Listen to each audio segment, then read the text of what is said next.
Midnight. It is raining over the most beautiful city in the Americas. 800 Spanish soldiers are running for their lives through the dark along a narrow stone causeway. Black water closing in on both sides. Their pockets are stuffed with gold. Their armor is soaked. And behind them, the lake itself has come alive. Thousands of war canoes converging from every direction. Many of them will drown tonight, not from arrows, not from blades. From greed, dragged to the bottom of the lake by the very gold they refused to leave behind. The Spanish will remember this night as La Noche Triste, the night of sorrows. But here is what almost no one tells you. This was not the end of the conquest of Mexico. It was the night the Aztecs won.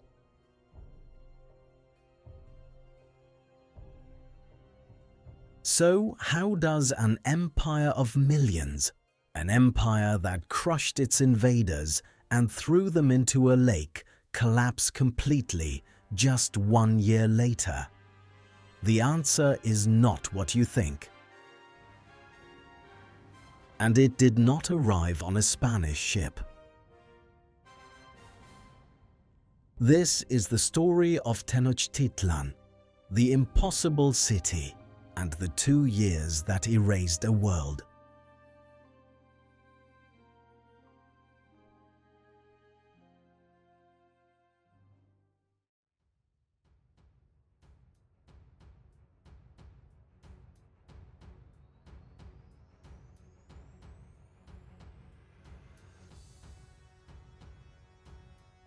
"10 months earlier, everything was different. To understand what was lost on that night of rain and blood, you have to see what they built. And to do that, forget every ancient city you have ever imagined. Picture Venice. Now make it larger, cleaner, more precise. And place it in the center of a mountain lake, more than 2,000 meters above the sea. That was Tenochtitlan, and in 1519 it may have been the most extraordinary city on earth. It should never have existed. 2 centuries earlier, the Mexica were nomads, despised, landless, hired as mercenaries, and then expelled by every kingdom around the lake. According to their own legend, their god gave them a sign, an eagle perched on a cactus, devouring a serpent. They found it on a swampy island that nobody else wanted. Today, that eagle is on the flag of Mexico. That is how long this story's fingerprints last. What they did with that swamp defies belief. They drove wooden stakes into the lake bed and built artificial islands, chinampas. Floating gardens so fertile they produced up to 7 harvests a year. They raised stone causeways wide enough for 10 horsemen, connecting the island to the shore. They built an aqueduct carrying fresh spring water from Chapultepec, with a second parallel channel so the city never went thirsty during repairs. 1,000 workers swept and washed the streets every single day. In 1519, London was dumping its waste into the Thames. Tenochtitlan was recycling its sewage as fertilizer. Stand in the great market of Tlatelolco on any morning, and you would hear the hum of 40,000 people. Jade from the south, cacao from the coast, turquoise, vanilla, honey, and the feathers of birds that lived 1,000 kilometers away. When the Spanish finally saw it, hardened soldiers, men who had seen Rome, Naples, and Constantinople, wrote that nothing in Europe compared. Some asked aloud if they were dreaming. Forget the postcards for a moment and follow one citizen through an ordinary morning. You wake before dawn to the sound of conch shells from the temples, the city's alarm clock. You bathe. The Mexica bathed daily, something most of Europe would not adopt for another 3 centuries.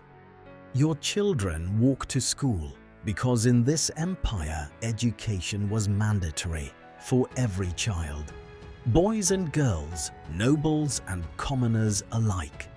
No other society on earth could say that in 1519.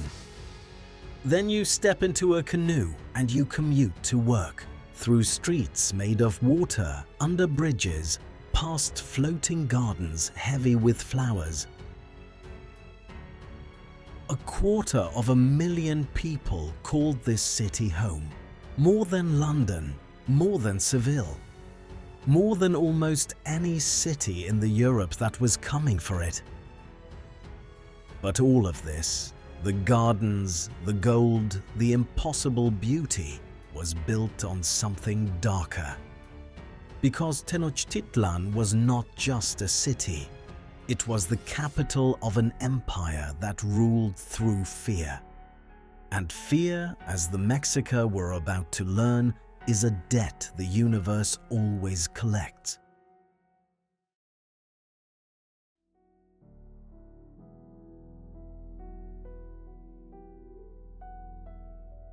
In 1428, 3 cities formed an alliance: Tenochtitlan, Texcoco, and Tlacopan. Within decades, that triple alliance had become the most powerful force the Americas had ever seen. But the Aztecs did not govern their empire, they harvested it. Nearly 400 subject towns paid tribute on a fixed calendar enforced by terror. Cotton, cacao, gold dust, jade, eagle feathers, and people. We need to talk about the sacrifices, honestly, without flinching and without cartoons. In the Mexica universe, the sun was not guaranteed.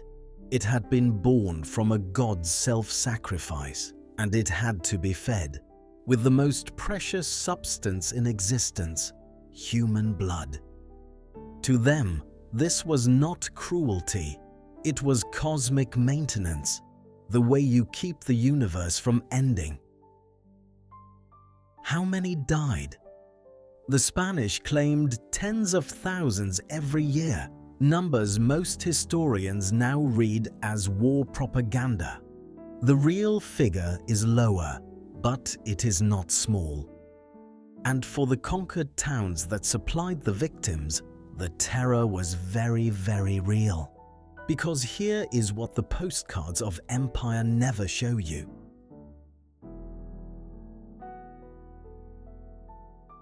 You are a farmer in a tribute town 3 days' walk from the capital. Every harvest, the collectors come. They take your cloth, your corn, your cacao. Some years, they take people you know.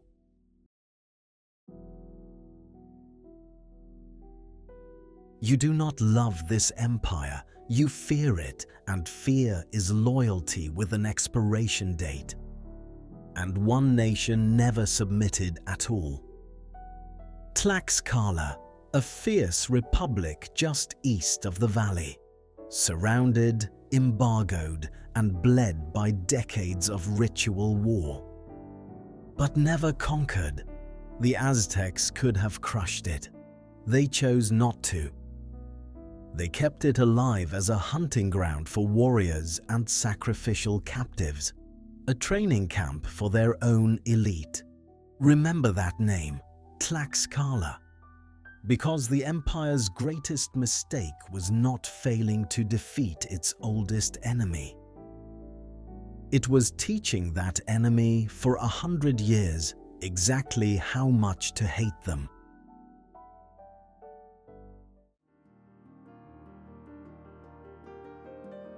Years before the first Spanish sail appeared, the stories say, the signs began.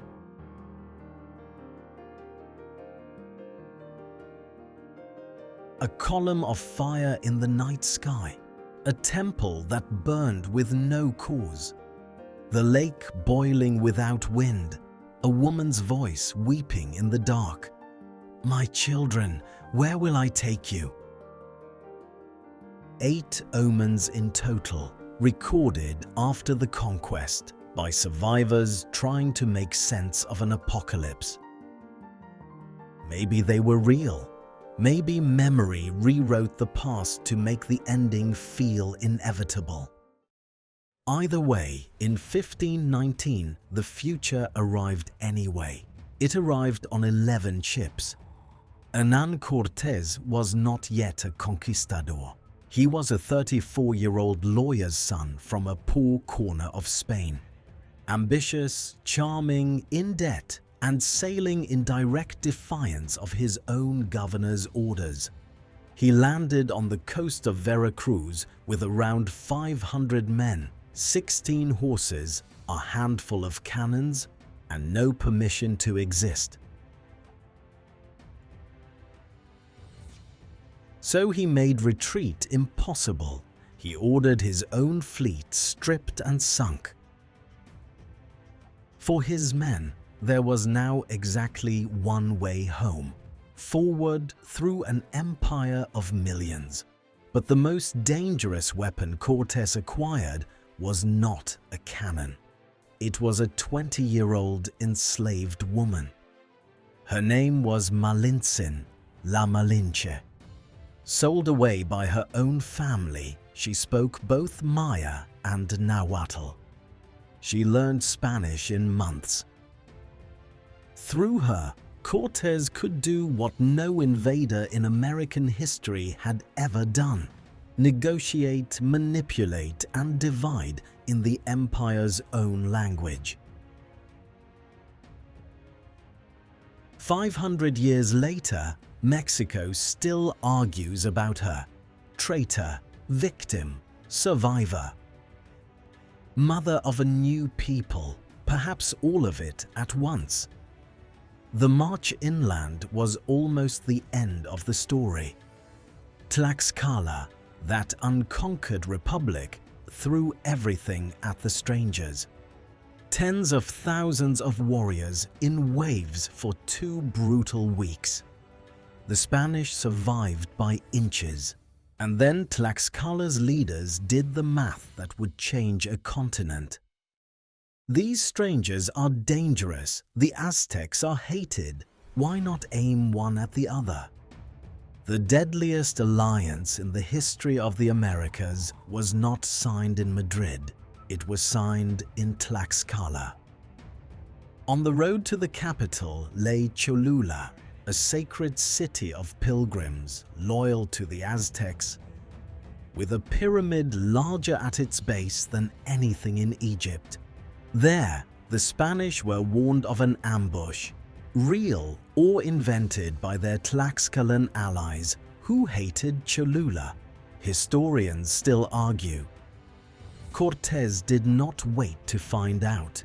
He gathered the city's nobles in a courtyard and gave the signal. Within hours, thousands were dead. Massacre as language, and the message traveled ahead of the army from city to city, all the way to the emperor's ears. The strangers do not forgive. The strangers do not warn twice. In Tenochtitlan, the emperor watched it all through a web of runners and spies. And here we have to kill a myth. Moctezuma II did not believe Cortés was a returning god. That story appears decades later in chronicles written under Spanish rule. The real Moctezuma was a veteran ruler facing an impossible intelligence problem. a small, lethal force of unknown origin marching on his capital with his worst enemies at its side. Open and risk everything? Or let them in, study them and control them inside his own city? He chose to open the gates. It is, perhaps, the most debated decision in the history of this continent. November 8th, 1519. On the Great Southern Causeway, two worlds that have evolved separately for 15,000 years are about to touch for the first time. Moctezuma arrives on a litter glittering with gold under a canopy of green quetzal feathers. Lords sweep the ground before his feet. No one is permitted to look at his face. Cortés dismounts and moves to embrace him. The lords block him instantly. No one touches the emperor. In that small, awkward moment, the entire collision of the next 2 years is already written.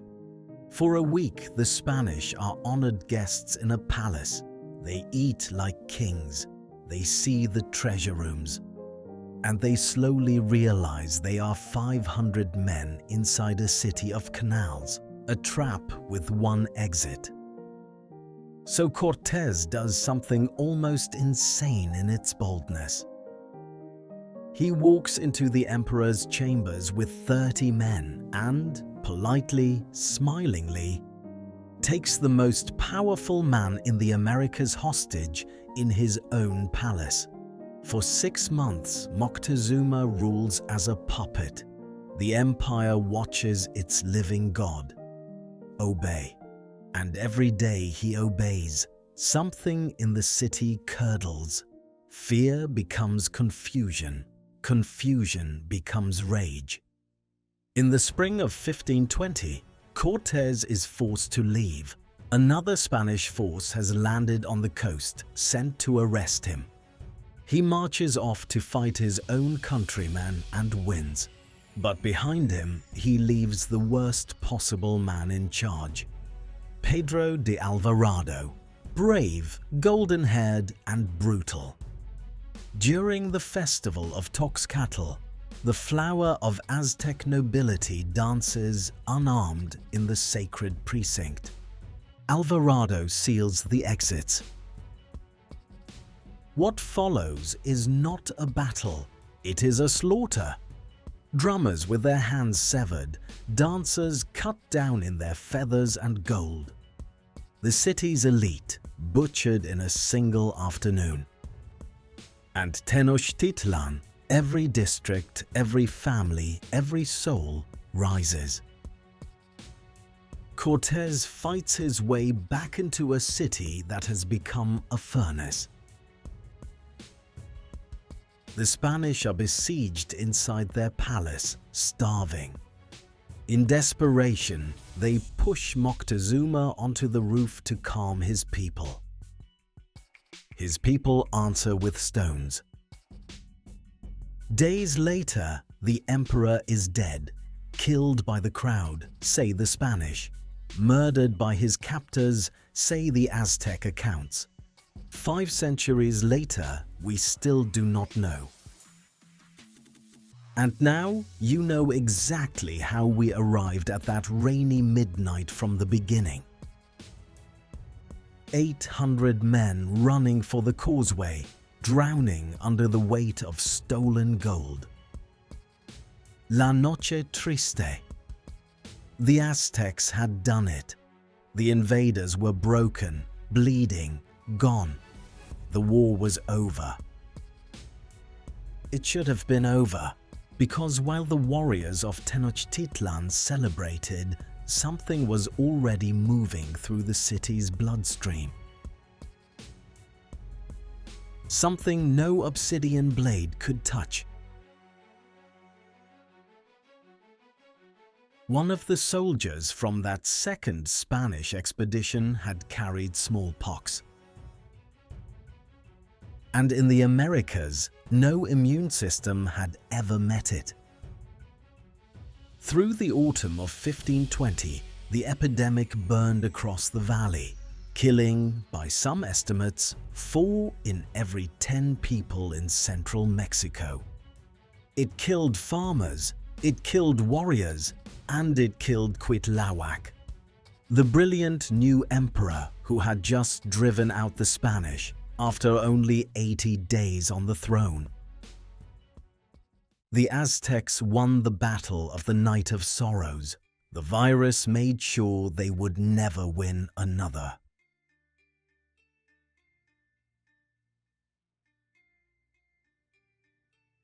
The last emperor of the Aztecs was 25 years old. Cuauhtémoc. The name means descending eagle, the eagle in its hunting dive. He had watched his uncle die of obedience and his cousin die of plague. He chose a third path: total war. He fortified the island, he stockpiled food and water. He sent ambassadors to every corner of the empire with a desperate message. Forget your grievances. These strangers are death for us all. Almost no one came. A century of fear was collecting its debt. Cortés, meanwhile, was doing something no one in the Americas could have predicted. In the mountains of Tlaxcala, far from any water, he was building a navy. 13 warships built from scratch, tested on a river, then taken apart, and carried piece by piece over the mountains on the backs of 8,000 porters. It is one of the most audacious feats of military engineering in history. And its purpose was simple. Tenochtitlan was a fortress because of the lake, so Cortés would take the lake away. May 1521. The siege of Tenochtitlan begins, 93 days that will decide the fate of a continent. And let's be clear about who was there. Around 900 Spaniards, and as many as 200,000 indigenous warriors marching beside them. Tlaxcalans, Texcocans, Totonacs, the empire's victims arriving to collect. This was not Spain conquering Mexico. This was Mexico's own wars, settled with Spanish steel at the tip of the spear. The brigantines swept the lake clear of war canoes in a single day. Then the noose tightened. The Spanish cut the aqueduct of Chapultepec. The city of gardens and fountains began drinking salt water from its own lake. They blocked the causeways, no more food. Inside the city, famine, thirst, and smallpox all at once. People ate lizards, bark, leather, anything. And still, for 3 months, the city did not surrender. Every street had to be taken house by house, every house, stone by stone. The defenders threw the heads of captured Spaniards back across the barricades. The Spanish answered by demolishing the city as they advanced, leveling each block into rubble to fill the canals. The most beautiful city in the Americas was destroyed by the act of conquering it. They did not capture Tenochtitlan. They erased it street by street in order to stand on it. Forget the generals for a moment. You are a mother in the district of Tlatelolco. It is week 10 of the siege. The drinking water tastes of salt. The market where 40,000 people once traded is a field hospital and then a graveyard. At night, you hear the enemy filling the canals with the rubble of your neighbors' houses, building a road toward you out of your own city. And you understand something the chronicles rarely say out loud. The people of Tenochtitlan were not defending an empire anymore. The empire was already gone. They were defending their homes. August 13th, 1521. A canoe slips across the lake, running for the far shore. A brigantine cuts it off. Inside is a young man in plain clothes. He stands and identifies himself. Cuauhtémoc, Lord of the Mexica. He asks Cortés for a single thing: to be killed with the dagger at the Spaniard's belt. Cortés refuses. The Empire of the Eagle ends not with a battle cry, but with a prisoner's request denied. In the ruins, the survivors, perhaps fewer than 1 in 4 of those who had lived there, were allowed to walk out across the causeways. Witnesses wrote that the line of starving people took 3 days to pass. Those survivors left behind songs of mourning, verses about broken spears, roofless houses, and walls red with blood. They were not writing poetry, they were inventing a vocabulary for the end of a world.